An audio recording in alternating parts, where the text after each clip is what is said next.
Hi, this is Nikki, and I'm here to share the messages that I get from Spirit and from all of our higher selves that are on this journey to love. And so I should share messages that people come to me for channeled letters from their twins, from their guides, from their spirit guides, from their animals, from spirit animals, all sorts of things. And also I do healings and readings. And also I do a crystal grid, which is based around the forest lovers who are entwined together for eternity around the oak tree.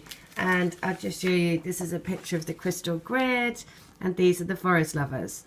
Now, I have somebody that joined the crystal grid, and normally when you receive your crystal, it could take 3 to 4 weeks just because of the post. And I just have to say that there is somebody that has joined the crystal grid, and I have completely I have the details to send. I mean, not the details. I have it all ready to go, but I've lost the address.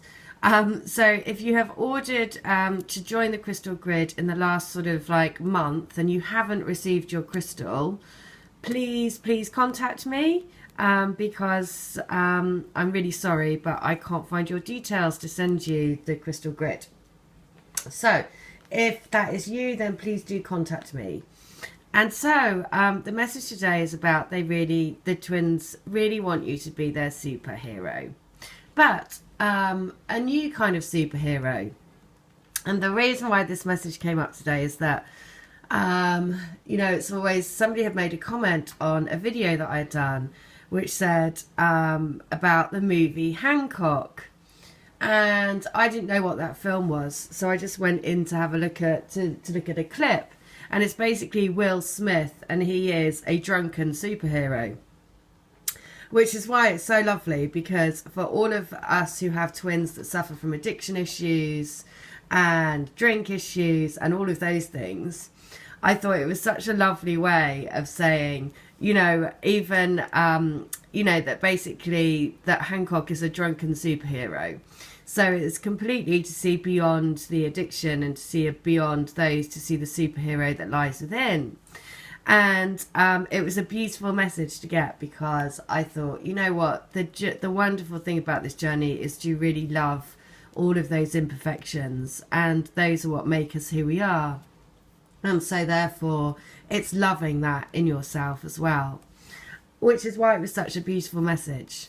So whoever made that comment on the video to say about Hancock, thank you so much, because it was such a lovely way, just as a reminder to say, this is the whole point about the twin flame journey, is that we love everything about each other and our twins and us, and it is really, the imperfections that make us who we are. And after all, the pearl doesn't get made without a bit of grit. And it's the bit of grit that is the interesting bit, right? The pearl is beautiful, but it's the grit that makes the pearl. So that's what the message is for today, is to really love your imperfections, because if we all look like a pearl, life would be pretty dull. If we all had a bit of grit in us, then life becomes more interesting. So, and the letter today is number 27. Which is why it's so perfect, because 27 is the energy of walking away from things. And it is walking away from that society's view of what perfection is, So, the perfect body, the perfect hair, the perfect job, the perfect, all of this society's breeding into, which is what we're here to collapse and to see through, because of course all of that is a crazy, stupid illusion. And actually the truth is that the heart is the only truth, and actually your imperfections are what makes you your beautiful soul and your unique soul, and that's what your twin brings out in you, is showing you that, actually shines a light on all of your imperfections and says, I love you anyway.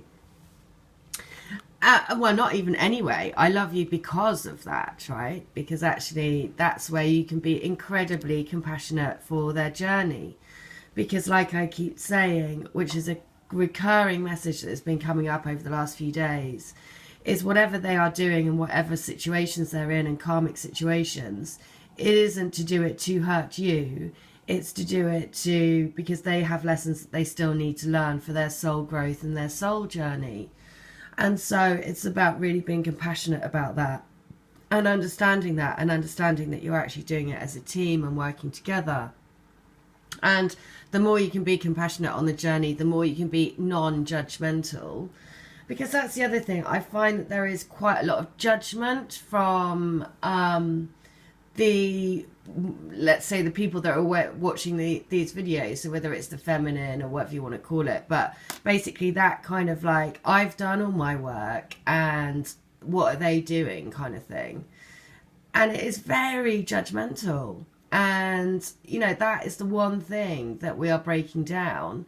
And it's being compassionate, and it's being understanding that we all have soul journeys to go on. And I'm not saying that if they are physically hurting you or abusing you, then that isn't a twin flame dynamic at all. Because a twin flame dynamic will push you further, certainly, but it will push you further into soul growth. It won't abuse you in any way.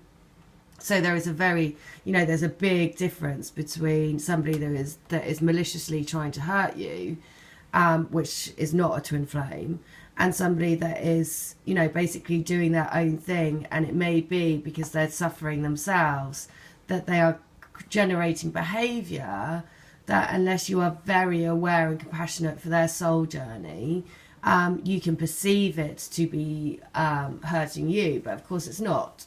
That's again a perception, and that's again about looking compassionately at somebody's situation, which is very challenging to do, but that's the whole point. Otherwise we wouldn't be doing this journey, because remember, you are a sturdy soul. If you signed up to be a twin flame, it's because you have agreed to do this.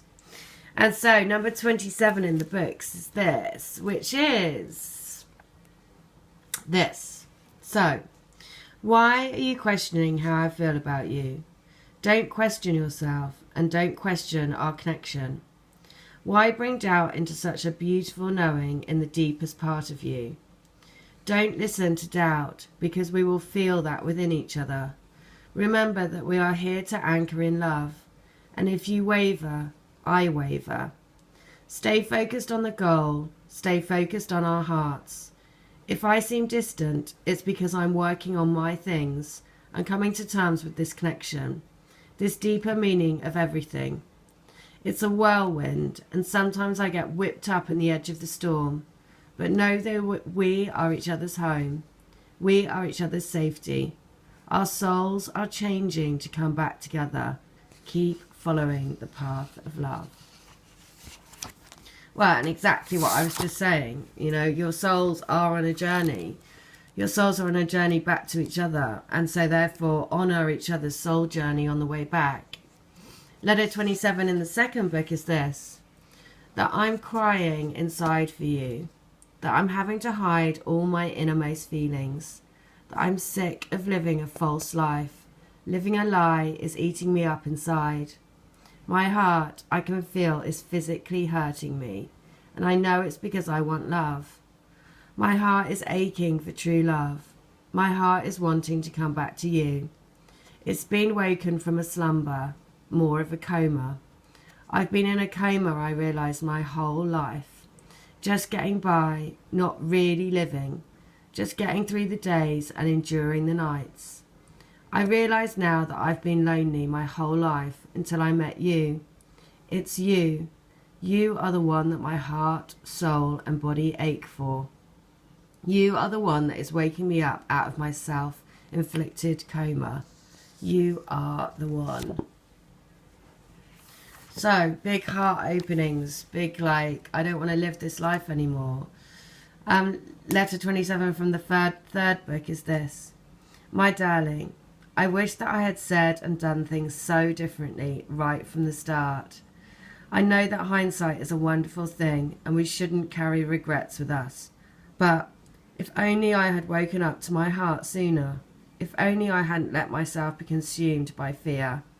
Fear of not being a good enough man for you. All of those ridiculous, meaningless rules I put around what I should be and what I needed to become.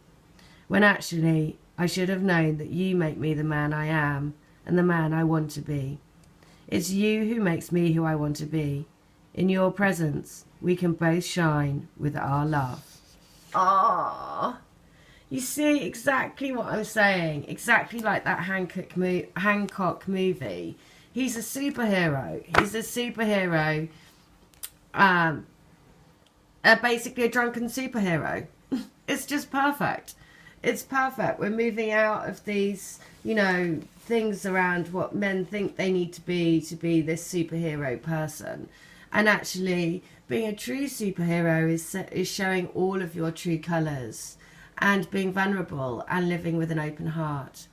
And that is what is in those, reflected in those letters. It's like, I wish I'd just known from the start that I could show you how fearful I was, how I could show you my vulnerable parts, how I could show you that together we shine in each other's love and in each other's light. I mean, how gorgeous. So there you go. That is the message for today. This is the crystal grid that I do. If you want to join, then basically once you join, you receive a piece of rose quartz, which I infuse with the energies of Holy Fire Reiki and Karuna Reiki. Soon I will be doing another master level Seikim Reiki, which is, again, it's all about Egyptian. It's based on Egyptian mythology, I guess, and it's all about heart opening. So I'm really, really looking forward to seeing what happens after that, because again, the healings will change, no doubt. Everything changes. And I'm doing it on the 22nd, which is, again, the Star of David, Divine Union. So very much written in the stars. So interesting, good times ahead. So listen, if you want to come to me for a healing, for a reading, please do. All details are in the link. And remember, we're all walking away from this perfection into what really matters, and what really matters is our imperfections and loving our imperfections, because that's what makes us who we truly are. All right, I hope that helps. Take care. Bye.